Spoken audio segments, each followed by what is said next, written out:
ISR 9 news కి స్వాగతం. YSR Congress party రాష్ట్ర అధ్యక్షులు ఆంధ్రప్రదేశ్ మాజీ ముఖ్యమంత్రి వర్యులు వైఎస్ జగన్మోహన్ రెడ్డి పిలుపు మేరకు ఈ రోజు ఎన్టీఆర్ జిల్లా కలెక్టర్కి వినతి పత్రం ఇచ్చేందుకు వెళుతున్న ఎన్టీఆర్ జిల్లా వైఎస్ఆర్ కాంగ్రెస్ పార్టీ అధ్యక్షులు శ్రీదేవి,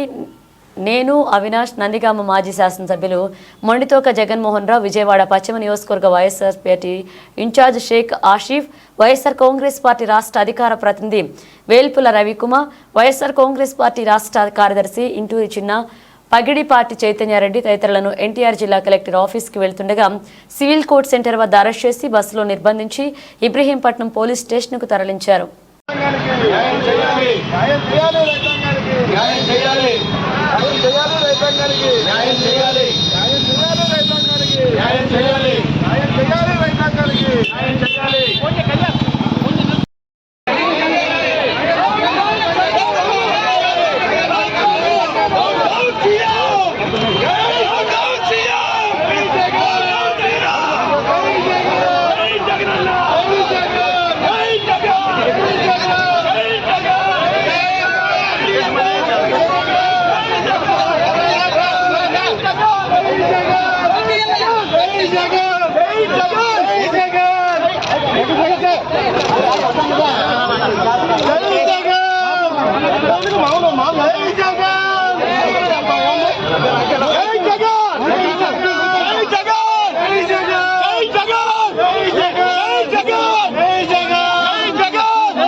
నాయకత్వం